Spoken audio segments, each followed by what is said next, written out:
Most of you who watch my channel probably agree with me that MSNBC is complete trash, fake news, conspiracy nonsense, and CNN's pretty bad too. You can criticize everybody, but man, is MSNBC particularly bad. Take a look at this story. I knew nothing. Obama official Evelyn Farkas admitted she lied on MSNBC about collusion. That's right, for years. MSNBC saturated the airwaves and social media with insane conspiratorial nonsense. But you know this. It gets better. It gets better because basically Chris Hayes is now admitting that Democrat anti-Trump resistance people are completely unhinged. Well, he didn't say unhinged. He said there's a certain conspiratorial mindset. But we'll come back to this story because it's funny. I got to show you this very, very beautiful interview from the New Yorker in which Chris Hayes basically says, yeah, resistance Democrats are kind of nuts. And it's funny because he's part of the problem. I mean, he's the one or one of the people disseminating this ridiculous garbage out of his mouth and into their brains. Take a look at this passage from the interview in the New Yorker.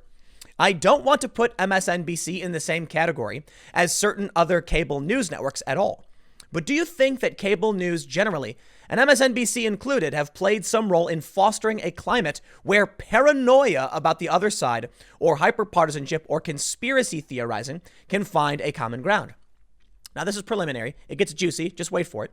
He said, I think it's actually fairly endemic and part of human information processing at all times. Now, this is Chris Hayes. I don't know. I think that's often the way that we make sense of the world.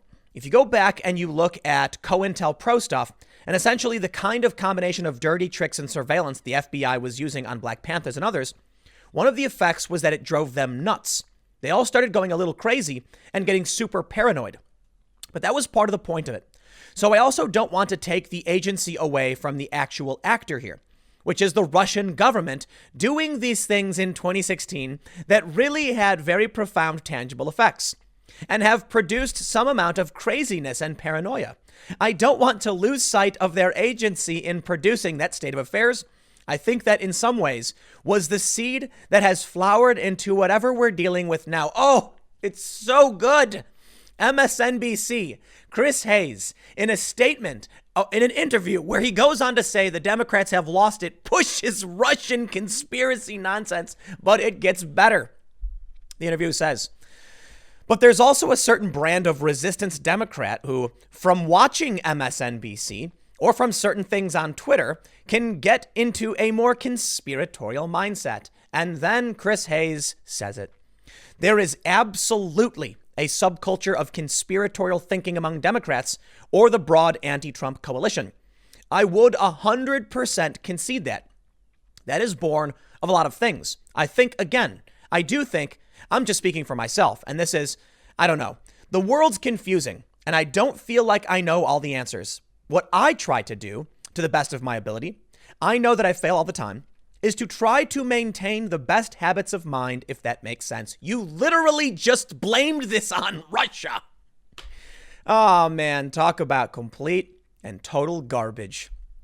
Let me show you something very, very hilarious. What's this, Chris Hayes? You are just trying to, tell people what's happening? Bro, you are pushing insane conspiracy trash. Take a look at this video, Trump and the Russians, with Chris Hayes and his concerned look on TV.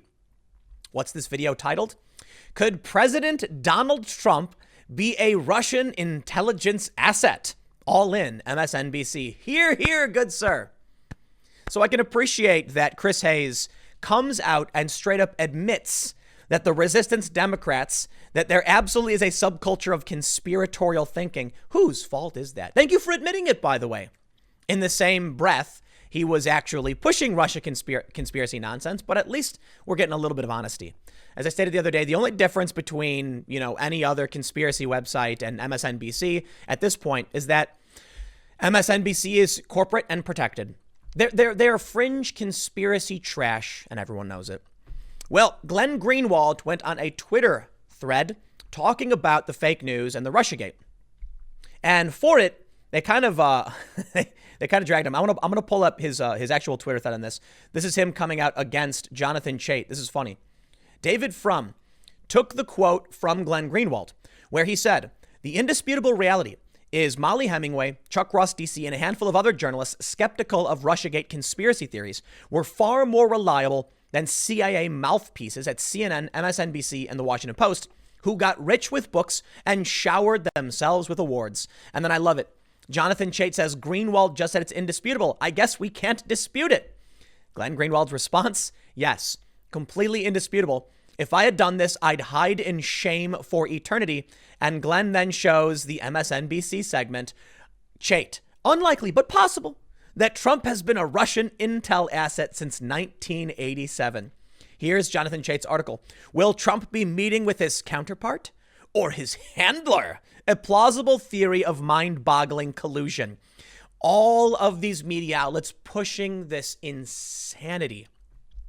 No, look, I'm not advocating for YouTube or any other social media platform to go out and ban all of these people. That'd be a violation of, in my opinion, the right to free speech. I'm not talking about the First Amendment. I'm talking about their right to express themselves as they see fit. But you could at least stop propping this up, YouTube, and they do. But you know what? Fine, whatever. I want to show you this thread from Glenn Greenwald where he actually breaks down what's going on. And when he says that it's the original tweet where he got criticized for it. When he calls out some good journalists, he also ends up calling out some good left-wing journalists. Before I read this, though, I'm going to give a shout out to myself. Take a look at this channel. It is my main channel. You can click in the link below. It's timcast.net. Will automatically redirect you to my main channel. And the reason I'm doing this is you may have noticed in many of my segments, I'll say, hey, make sure you go to this, youtube.com/timcast. It is a different channel. A lot of people, I get messages all the time from people saying, I don't understand. I thought this was the channel. No, I have multiple channels. I have 3, technically 4. So go to timcast.net and you will be pleasantly surprised, many of you, with a channel you may not be familiar with. Subscribe if you want more content every day at 4 p.m. But let's read Glenn Greenwald's thread here. So I read you the first one already, that he was praising these conservatives. This is a story from The Federalist. Now, The Federalist gets a negative rating, a very, very bad rating from NewsGuard. You can see here just red X's across the board. But Glenn Greenwald's right. The Federalist was way more reliable than CNN and MSNBC and the Washington Post. That's how media bias works. MSNBC can put insane conspiracy trash on TV. Chris Hayes can admit that the people who watch his show have lost it and are conspiracy minded. He can have someone on the show saying Trump's working for the Russian intel since the 80s, which is just nuts. And NewsGuard will say it's A-OK. And YouTube will put them on the front page. And everything they say is just totally fine. But Alex Jones, of course, he goes one step too far. You want to know why this is dangerous, in my opinion? I don't care if Alex Jones wants to comes out and say, they're turning the frickin' frogs gay. I don't care. What are you worried about with that? Someone's going to watch that. They're going to laugh. Some people are going to believe it. And what Jones was saying was based in some reality, atrazine. It's complicated, right? The point I'm making is, if Alex Jones wants to come out and start ranting about fifth dimensional aliens and all this, crazy conspiracy stuff, I don't care, because that doesn't really have, I understand it can have an impact on the world, but most people disregard it. When Rachel Maddow and Chris Hayes go on TV and start screeching about the Russians, that's close enough to reality that more people really believe this. So the point I'm trying to say is, I know Alex Jones has said some kooky stuff, and I'm not super concerned about a bunch of people who believe that there's a bunch of gay frogs everywhere. I know I'm being a little bit hyperbolic.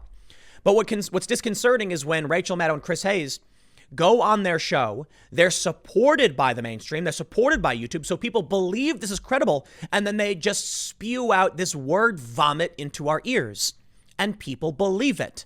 And even Chris Hayes says, yes, these people believe conspiracies. They do because of you, man. So here's what Glenn Greenwald said. There were a small group of journalists on the left and the right. Aaron J. Matei, Matt Taibbi, and Michael Tracy were also among them, whose reporting and questioning were vindicated, while the roster of ex-security state agents and award-drenched CIA dupes spread falsehoods and lies for years. Whether the Russiagate conspiracy theories were true never had anything to do with ideology or politics. It was only about evidence. But the U.S. elite media is so polarized along partisan lines, especially those who feign neutrality, that it became the tribal litmus test. The refusal of the CNN, MSNBC, Washington Post, CIA media to cover the devastating new evidence impugning key Russiagate pieties proves what they were doing, not journalism, but propagandizing. COVID-19 is no excuse, but they cover other things their audience don't know these docs exist. And what did we get from Brian Stelter, this good, reliable sources Sunday? He goes on his show and he pulled one of those stupid, I don't know what it is. Someone at CNN must be advising them on how to speak. But Brian Stelter basically says right-wing media cares more about Michael Flynn than they do about COVID. But he did it in the same way that Don Lemon did his stupid, Trump jealous of Obama. I don't know if you saw the segment, but bear with me on this one as I try to break it down for you because there's some pausing. But Don Lemon goes, Trump, why do you hate Obama so much? Is it because he's more successful than you? What about Melania? Do you hate Michelle because she's prettier? What is it? And it's this weird, drawn-out technique. And Brian Stelter did something very similar. On his show, he's like, I can't believe it. What we're dealing with is a New Orleans every day, a 9/11 every day. And these people in right-wing media, sad to see, they came more about the Flynn case. Yeah, we get it. You guys are trash reality television. This is not a defense of anyone. I love how this culture war stuff is always like, if you call them out, you must be defending someone else. I didn't bring up any other news outlet, so keep that in mind. Glenn Greenwald then goes on to say, there is absolutely a subculture of conspiratorial thinking among Democrats or the broad anti-Trump coalition. I would 100% concede that. Chris Hayes today, which was the first interview that I showed you. Chris Hayes just come out and straight up saying it. But let's get to the core here. What's really going on? This is a story from MRC Newsbusters. I knew nothing. Obama official Evelyn Farkas admitted she lied on MSNBC about collusion. And she wasn't the only one. They kept lying. And these people don't care. I think it's really funny, the Brian Stelter thing, where he's like, right-wing media cares more about Michael Flynn than COVID. Bro, you can talk about more than one thing. Glenn Greenwald basically said it. You can talk about two things. Donald Trump. Brian Stelter calls out Trump saying, for the first 20 minutes of his call, he's talking about Flynn. And it's shocking. And it was a longer call than that. He also brought up the case of the guy in Georgia. Donald Trump talked about many things on this phone call. It's funny because it's like they pull one clip of Trump saying something like, the Flynn case was a total sham. And it's like, how dare he talk about that and not COVID? And it's like, bro, he did talk about COVID. You can't take an hour-long interview, pull one section, and then say, why is he talking about this? It's a shame he's not talking about something else. In that one clip, yeah, bro. CNN is trash. And so was MSNBC. Look at what they were propagating. Newsbusters says Sean Davis of The Federalist reports a newly declassified transcript of congressional testimony showing former Obama administration defense official Evelyn Farkas testifying under oath that she lied during an MSNBC Morning Joe interview when she claimed to have evidence of alleged Trump collusion with the Russians. Farkas served as the Deputy Assistant Secretary of Defense for Russia, Ukraine, and Eurasia from 2012 through 2015. She's currently one of 8 Democrats running for Congress in New York's 17th District, seeking to replace Nita Lowey, who's retiring. On March 2nd, 2017, she told Micah Brzezinski, I was urging my former colleagues and frankly speaking, the people on the Hill. It was more actually aimed at telling the Hill people, get as much information as you can, get as much intelligence as you can, before President Obama leaves the administration, because I had a fear that somehow that information would disappear with the senior people who left. So it would be hidden away in the bureaucracy that the Trump folks, if they found out how we knew what we knew about the staff, the Trump staff dealing with the Russians, that they would try to compromise those sources and methods. She added, and we would no longer have access to that intelligence. Not enough was coming out into the open, and I knew there was more.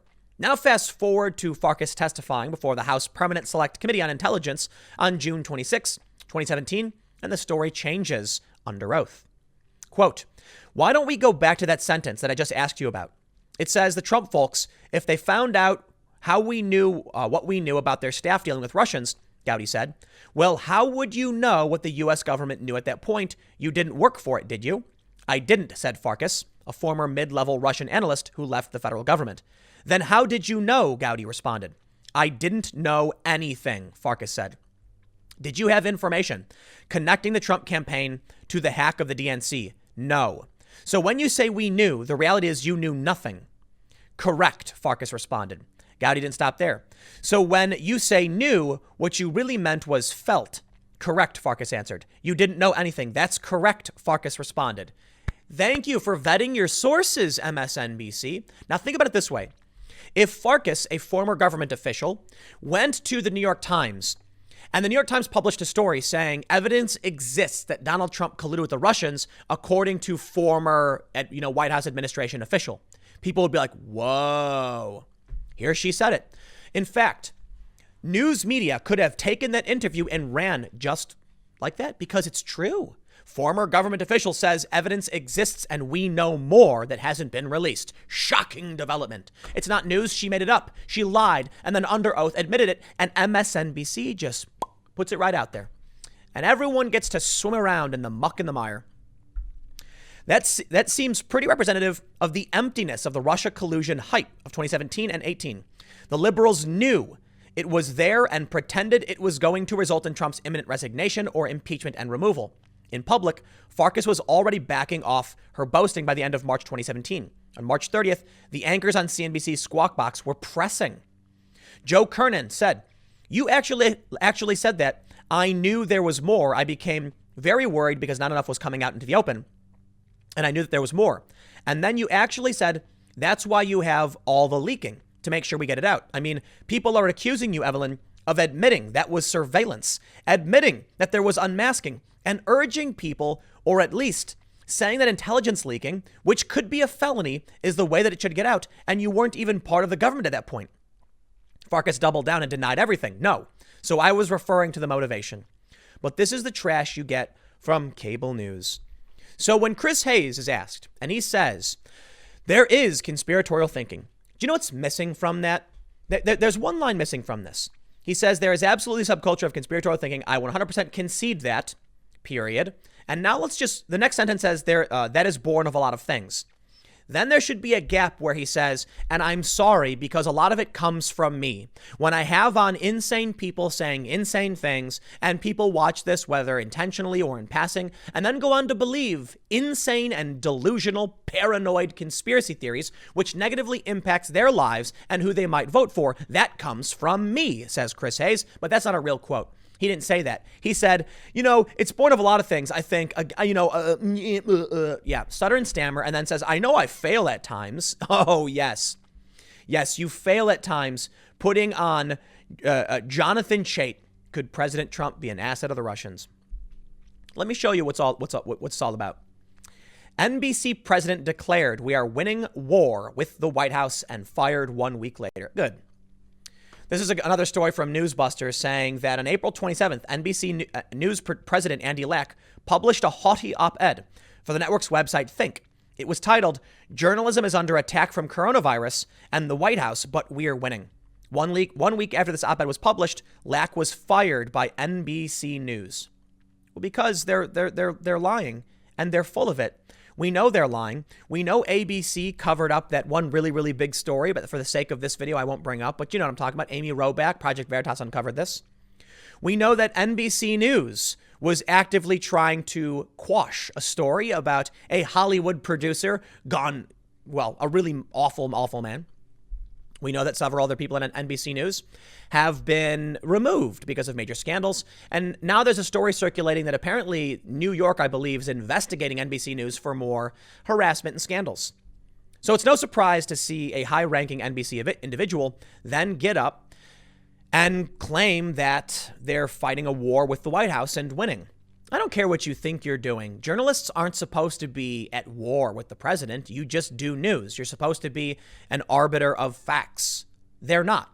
They think they're the arbiters of truth, but they're not. And they should be. They're not.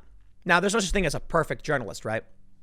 But what journalists should be doing is when Donald Trump says something, showing what he says and providing context and analysis. So what they're really doing is misleading context and false framing and then using manipulative analysis. So here's what should happen. Donald Trump will say something at a press event. He says something like, hydroxychloroquine may or may not work, but I'm hopeful. There you go. Publish his statement and you're done. That's news. The other journalists should then ask a question. How hopeful are you? Do you think this will really work? What do you want to say to that? What more could be said? Trump's position was clear. Instead, what we get are journalists who snip things out of context and mislead to get clicks because they're at war with Trump. They don't care to actually give you the facts and let you know what Trump said, what he was trying to explain, or what may or may not be happening. They're not helping you understand what's happening. They're helping confuse the situation, and they're trying to deceive you so that they can sell your eyeballs to advertisers. Journalists should take the information and, to the best of their abilities, help you understand it. They don't. They are misleading you. That's that's it. There's no reason for MSNBC to claim Trump was an asset of Vladimir Putin. So why would they? They want the ratings, man. So they bring on this absurdity. CNN does the same thing. I'm not saying Fox News doesn't, but Tucker Carlson tends to do a pretty good job. It's pretty straightforward stuff. So for the time being, I think, biased as I may be, when Tucker Carlson comes out very early on calling out COVID, and he was correct, when Fox News repeatedly said Russiagate was BS, perhaps it was just their tribalism defending Trump. Doesn't matter. They were right. And MSNBC and CNN were just wrong every step of the way. And the newspapers. So who are you going to trust now moving forward? You decide. I'll let you pick whoever you want to trust. I'll leave it there. Next segment's coming up at 4 p.m., as I mentioned, at timcast.net. Click that. It'll bring you to my other YouTube channel, and you will see a video at 4 p.m. Check it out, subscribe, and I will see you all then.